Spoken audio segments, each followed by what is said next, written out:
میزبان کو جب مہمان آنے کا علم ہو تو اس کو خوش ہونا چاہیے۔ بہتر یہ ہے کہ پہلے رابطہ کر کے فون وغیرہ سے معلومات کر لی جائیں کہ کتنے افراد آ رہے ہیں، کب پہنچیں گے اور یہاں کیا نظم ہوگا،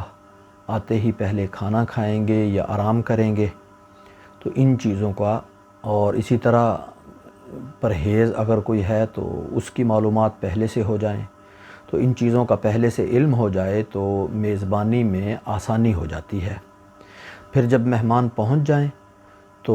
میزبان کو چاہیے کہ ان کا خود استقبال کرے اور ان کے سامنے ان کے آنے پہ خوشی کا اظہار کرے۔ یہ مہمانی اللہ کی رضا کے لیے کرنی چاہیے۔ یہ نیت کرنی چاہیے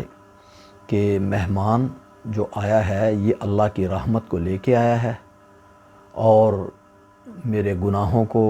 اور یہاں سے مصیبتوں اور پریشانیوں اور مشکلات کو ختم کرنے کا ذریعہ بنے گا، اور مہمان کی راحت رسانی کی پوری کوشش کی جائے، اس کو خوش کرنے کی جتنی ممکن ہو سکے کوشش کرنی چاہیے، لیکن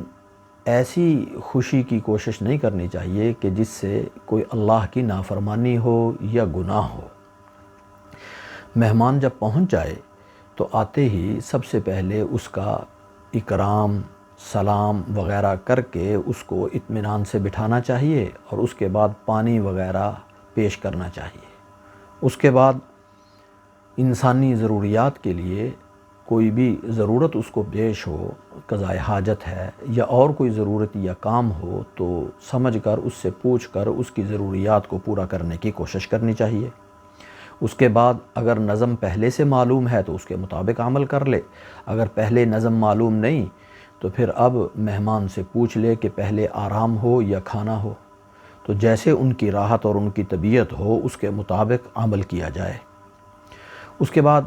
دیکھا جائے کہ اگر مہمان کو جلدی ہے،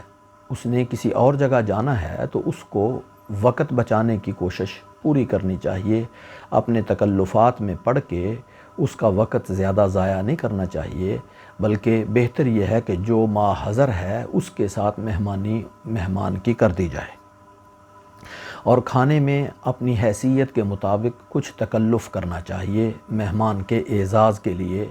کچھ اپنے سے زیادہ، جو عام روٹین میں کھانا پکتا ہے ان سے اعزاز کے ساتھ زیادہ پکانا چاہیے، اور اچھی چیزیں کچھ پکانے کی کوشش کرنی چاہیے۔ اور کھانے میں مہمان کو خود پیش کرنا چاہیے کھانا، اور کھانا کھانے پہ زیادہ اصرار نہیں کرنا چاہیے، لیکن اپنی طرف سے محبت کا اظہار کرنا چاہیے کہ یہ چیز کھا لیجئے، یہ چیز لے لیجئے۔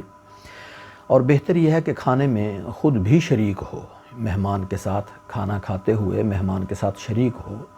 لیکن مہمان کو اس انداز سے نہیں دیکھنا چاہیے کہ مہمان کو برا لگے کہ شاید یہ ہمارا کھانا دیکھ رہا ہے یا شمار کر رہا ہے کہ کتنا کھانا کھا رہا ہے۔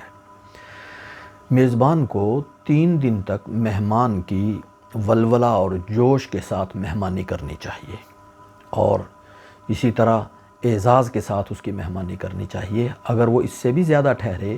تو پھر بھی مہمان کی کوشش کر کے اپنی حیثیت کے مطابق مہمانی کرنی چاہیے۔ اور جب دسترخوان لگایا جائے تو اس میں جتنے مہمان ہیں ان سے کچھ زائد برتن رکھ لیے جائیں تاکہ درمیان میں اٹھنے کی ضرورت نہ پیش آئے،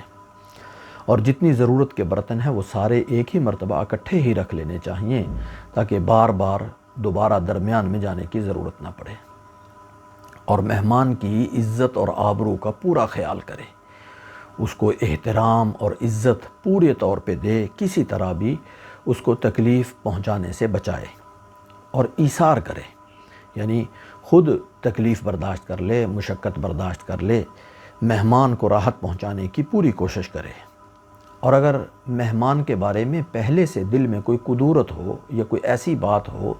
تو اس کا اظہار مہمان کے سامنے زبان سے بھی نہیں ہونا چاہیے، اور کسی عمل سے بھی اس کا اظہار نہیں ہونا چاہیے۔ مہمانی صرف اللہ کی رضا کے لیے ہونی چاہیے، اور دسترخوان پہ کوئی بہت باریک اور گہری باتیں بھی نہیں کرنی چاہیے، ہلکی پھلکی بات چیت مہمان کے ساتھ ہونی چاہیے، زیادہ باتیں نہیں ہونی چاہیے۔ اور پھر مہمان کو کچھ آرام کا موقع ضرور دینا چاہیے۔ اگر کچھ دیر اس کے ساتھ بیٹھ گئے ہیں تو زیادہ دیر بیٹھنے سے مہمان آیا ہے تھکا ہوا ہوگا، تو اس کی راحت کا خیال کرتے ہوئے کچھ دیر بیٹھ کے پھر اس کو فارغ کر دینا چاہیے۔ اسی طرح اگر مہمان کی کوئی عادت میزبان کو بری لگے تو اس کا بعد میں بھی تذکرہ نہیں کرنا چاہیے اور اس کا اظہار بھی نہیں کرنا چاہیے، اور مہمان کے لیے مہمان سے برکت کی دعا کی درخواست کرنی چاہیے کہ اللہ تبارک و تعالی ہمارے لیے، ہمارے گھر میں، ہمارے کھانوں میں اللہ تعالی برکت عطا فرما دے، اور مہمان کو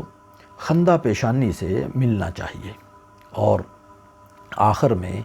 مہمان سے کچھ معذرت کر لینی چاہیے کہ شاید آپ کے احترام میں یا آپ کی راحت رسانی میں پورے طور پہ مجھ سے حق ادا نہیں ہو سکا، اگر کوئی کوتاہی ہو گئی ہو تو اس کو معاف فرما دیجئے۔ اور پھر جب مہمان کو رخصت کرے تو کم از کم اپنے دروازے تک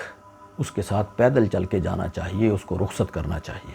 اور جب رخصت کرے تو اس کو دعا دے کر رخصت کرے، دعائیں دے، خوشی کا اظہار کرے، محبت کا اظہار کرے، اس کے ساتھ شفقت اور مہربانی کا اظہار کرے۔